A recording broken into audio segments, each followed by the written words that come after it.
제가 지금 예수님이 큰 대제사장의 엄청 중요한 이야기라고 하는데 알겠는데 목사님 왜 그렇게 중요한데요? 왜 그렇게 중요하냐면 예수님이 우리를 위해서 무엇을 해주셨으며 앞으로 무엇을 하실 것인가 이것 때문에 그렇게 중요해요. 그래서 첫째, 예수님은 우리의 심판을 면하게 해주십니다. 뭘 한다고요? 심판을 면하게. 솔직히 요즘 사람들에게는 심판을 받는다는 말이 별로 실감이 안 나. 왜? 심판을 받아본 적이 없고 주위에 심판을 받는 걸 본 적이 없어요. 여러분 한 50년만 거슬러 올라가도 100년 거슬러 올라가면 망나니가 칼춤 추는 거 그거를 자기들끼리 아니라 도시 사람들 시민들 다 불러놓고 그 끔찍한 짓을 했기 때문에 심판받는 게 실감이 나는데 요즘은 심판받는 게 실감도 안 나. 뭐 재판을 해서 사형을 때린들 사형 집행을 하나 또 한들 뭐 국민들이 그걸 구경이나 하나 심판. 근데 여러분 이게 좀 실감 나기 위해서 좀 좋은 이야기가 아닌 이야기를 잠깐만 할 테니까 좀 양해해 보세요. 지금 아프간을 한번 생각해 봅시다. 아프가니스탄에 탈레반이 장악을 했어요. 그리고는 자기네 규칙에 따라서 그걸 규율을 어긴 사람을 막 즉결 심판을 해요. 탈레반이 아무나 막 그 총기 난사 사건처럼 막 들들들 가게 죽이는 게 아니에요. 탈레반이란 말은 뜻이 학생이라거든요. 탈레브의 복수형인데 탈레브가 학생이에요.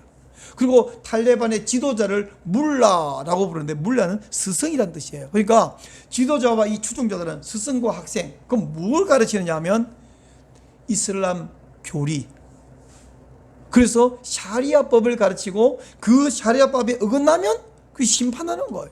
우리가 볼 때는 어이가 없지만 부르카를 입지 않은 여성 그건 우리가 볼 때는 그 어떻게 사람한테 저걸 뒤집어 씌우나 싶은데 자기들의 규칙으로는 그렇게 안 한 여자는 심판받을 죄인이야, 중죄인이야. 그래서 그걸 막 총으로 쏴 죽이는 거예요. 탈레반이 보기에는 미군을 도왔거나 아프간 정부군을 도왔던 사람은 뭐요? 반역자야. 그러니까 심판을 하는 거예요.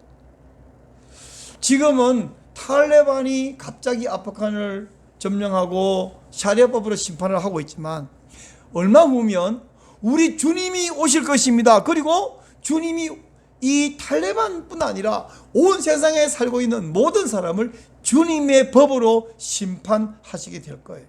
그때는 사탄에게 협조하고 사탄이 시킨 대로 죄를 지었던 모든 사람은 하나님의 심판을 결단코 면할 수 없을 것입니다. 자, 여러분 4장 13절을 잠깐 볼게요. 4장 13절 지으신 것이 하나도 그 앞에 나타나지 않음이 없고 우리의 결산을 받을 시의 눈앞에 만물이 벌거벗은 것 같이 드러나느니라. 이 벌거벗은 몸에 흉터가 있고 몸에 때가 있고 상처가 있고 아니면 뭔가 감췄을 때 어떻게 해요? 벌거벗으면 다 드러나죠. 감출 수가 없어요. 마찬가지로 우리의 마음 심령 안에 죄를 감춘 것 다 드러난다는 이야기입니다. 하나님이 심판하실 때 아무도 피할 수 없다. 이 얼마나 무서운 일입니까? 근데 이 무서운 하나님의 심판을 면하게 해주시는 분이 누구냐? 바로 대제사장이라고 말씀드렸죠. 근데 예수님은 구약시대의 제사장 아론의 후손 제사장과는 달리 훨씬 위대한 큰 대제사장입니다. 영원한 대제사장이십니다. 이제 우리가 신앙생활을 한다는 말을 다른 말로 뭐냐면 예수 믿는다. 그죠? 예수 믿는다. 근데 예수 믿는다 할 때 예수를 어떻게 믿냐면 예수님이 큰 대제사장이다. 이것을 믿는다는 이야기예요. 그래서 예수님은 큰 대제사장이다라고 하는 것을 고백하는 거. 그걸 믿는 도리. 14절에서 자, 여러분 14절을 찾아갖고 아까 읽었지만 한 번 더 읽어봅시다. 14절 시작. 그러므로 우리에게 큰 대제사장이 계시니 성천하시니 곧 하나님의 아들 예수시라. 우리가 믿는 도리를 굳게 잡을지어다. 믿는 도리. 예수님은 큰 대제사장이다 라고 하는 이 고백을 굳게 잡아라. 놓치지 마라. 잊어버리지 말거라. 잃어버리지 말거라 라고 이야기합니다. 자, 이 예수님께서 나의 큰 대제사장이 되어서 하나님 앞에 심판받을 나를 심판 면하게 해준다는 사실을 기억하시고 언제나 감사하시기를 바랍니다. 두 번째, 예수님은 나를 위해 뭐 해주냐면 우리의 약점을 동정하시고 도와주십니다. 할렐루야. 예수님이 심판을 면케해 주시는데 그러면 우리가 어떻게 되냐? 인간적으로 생각하면 저도 우리 좀 양심이 있으면 우리가 좀 죄를 버리고 이제 좀 새롭게 살고 정결하게 살고 그래야 되지 않겠어요? 그죠? 그런데 여러분 어떻게 그렇게 잘 되던가요? 안 되죠? 그러려고 결심은 늘 하는데 잘 안 돼. 언제나 우리는 유혹에 약합니다. 수시로 죄를 짓습니다. 가장 한심한 것은 뭐냐면 예수님하고 세상의 유혹하고 놓고 계속 저울질을 하고 있다는 거예요. 이게 저울질을 할 일이 아닌데 저울질을 하고 있다는 거예요. 옆집 아저씨하고 우리 아버지하고 놓고 누구 말을 들을까, 누구 따라갈까 저울질하는 꼬마가 있다면 그건 제정신이 아닌데 예수님하고 세상을 놓고 예수님하고 사탄을 놓고 어디로 따라갈까 어디로 선택할까 저울질을 하고 있으니 우리가 얼마나 한심합니까? 근데요 이쯤 되면 우리가 만약에 예수님이라면 이러실 거예요. 안 되겠다. 너는 내가 너 같은 걸 처음부터 선택한 게 실수했다. 그만두자. 너하고 나하고 언약관계 끝. 취소. 이렇게 해도 할 말이 없고 그렇게 할 법한데 우리가 유혹에 흔들릴 때마다 예수님은 또 이러지 않고 이러십니다. 야 힘들지? 내가 다 이해해. 왜? 나도 그런 유혹을 받아봤거든. 너희들로서는 쉽지 않을 거야. 그러니까 내가 너를 도와줄게. 따라하세요. 내가 너를 도와줄게. 누가 그러신다고? 예수님이 그러신다고. 그런 말씀이 어디 있어요? 15절에 그렇게 나와 있어요. 자, 이제 15절 찾아서 15절 한번 읽어주세요. 시작. 우리에게 있는 대제사장은 우리의 연약함을 동정하지 못하실 리가 아니요 모든 일에 우리와 똑같이 시험을 받으신 이도 죄는 없으시니라. 우리의 연약함을 동정을 하셨네.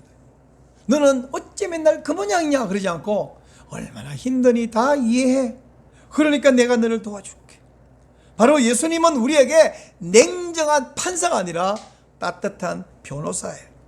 여러분 심판받을 때 재판할 때 변호사가 얼마나 소중한지 아시죠? 제가 재판을 2번을 받아봤어요. 처음에는 나는 잘못한 거고 당당한데 그냥 재판 자리에 갔어요. 홈에 억울하게도 졌습니다. 그 다음에 또 재판 끝냈는데 이번에는 처음부터 변호사에게 의뢰했더니 야 변호사는요 내가 상상도 못한 나는 이래 해서 내 잘못이 없다고 뭐 어쩌고 막 주장하려는데 변호사는 그거 놔놓고 딴 이야기를 하는데 저 이야기를 왜 할까 했더니 알고 보니까 나중에 보니까 내가 상상하지 않던 다른 방법으로 재판을 잘 끝내주는 것을 경험했습니다.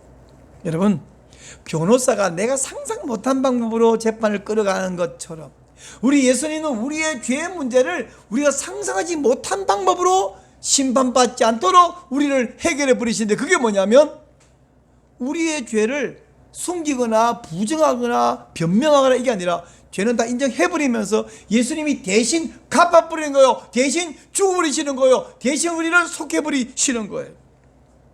그리고는 내가 너를 위해 죽어서 이제 너 내 공로로 죄는 용서받았고 구원받았고 심판을 면했다. 할렐루야.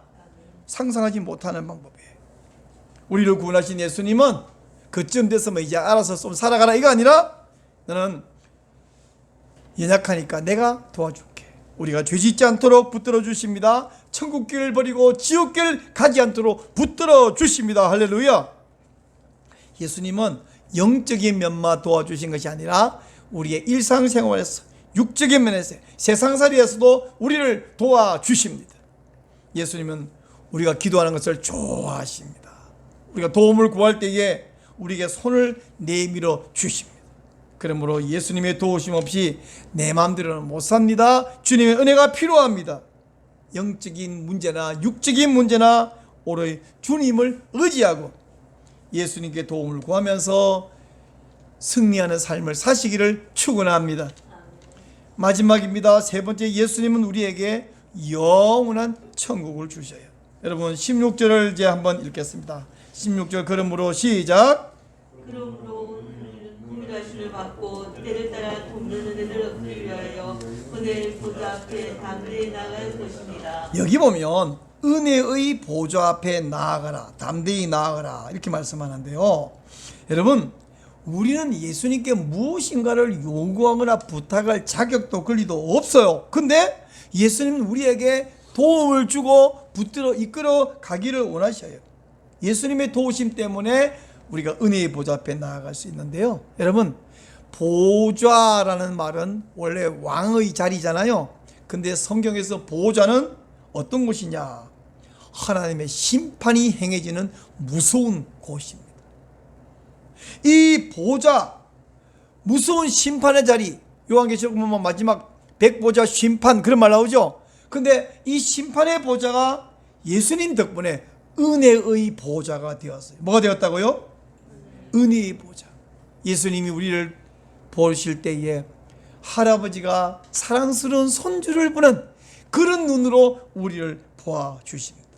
이 세상에서도 하나님은 은혜를 주시지만 궁극적인 은혜는 바로 그 은혜의 보좌 앞에 나아가고, 이 은혜의 보좌는 바로 하나님 나라입니다. 하나님의 자리입니다. 보좌는 왕을 상징합니다. 그래서 요한계시록 보면, 요한계시록에서 요한이 예수님의 환상을 보죠. 그리고 예수님의 모습을 본 다음에 예수님이 소아시아 7교회에 편지를 써서 보내라. 그래서 그 내용이 2장과 3장이 나오고, 그게 딱 끝나니까 요한이 이제 천상세계를 보게 돼요. 하나님의 모습을 보게 되는데 거기 뭐가 보이냐? 그 중심에 보좌가 보이더라. 보좌. 그리고 그 보좌는 심판자리라 그랬어요. 계속 요한계시록 그 이후에 펼쳐진 게 보좌로부터 우레와 번개와 지진과 이런 심판이 거기서 나오더라. 여러분 모든 심판의 출발점이 바로 이 보좌예요. 그러므로 죄인들은 절대로 보좌로 가까이 갈 수가 없습니다. 하지만 하나님의 은혜로 심판의 보좌가 무엇이 되냐? 은혜의 보좌가 되었어요.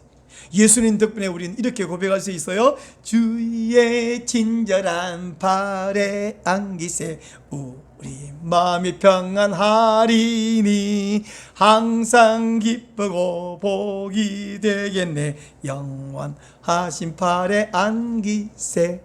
이렇게 말할 수 있습니다. 여러분 가운데 저보다 인생을 많이 사신 분도 계시고 젊은 우리 아들도 있고 합니다만은 인생을 더 많이 사실수록 제가 말한 대로 인생은 내 뜻대로 안 된다. 인생에는 다른 도움이 필요하다. 전능자의 도움이 필요하다는 것을 절감할 것입니다. 물론 젊은 아들들도 인생이 젊었지만 참 쉽지 않다. 하나님 은혜가 필요하다는 것을 고백할 것입니다. 오늘 제가 주보의 한가운데 보면 황제의 의전과 황제라면 이라는 제목의 칼럼을 써놨습니다. 이걸 제가 신문사에 보냈더니 오늘 아침자로 일자로 기사로 실어주셨는데요. 이 칼럼의 마지막 결론에서도 제가 이야기했습니다. 정말 우리에게는 뭐가 필요하냐? 하나님의 은혜가 필요하다. 하나님의 지혜가 필요하다. 하나님의 도우심이 필요하다 라고 써놓고 고백했습니다. 저나 여러분이나 내 인생을 내 능력만으로는 절대로 살 수가 없습니다. 그러므로 여러분의 인생에 도우심이 필요할 때 여러분을 향해 손을 내미시는 그 예수님의 손을 붙드시기를 바랍니다. 예수님은 이렇게 말씀하셨어요. 수고하고 무거운 짐진 자들아 다 내게로 오라. 내가 너희를 쉬게 하리라.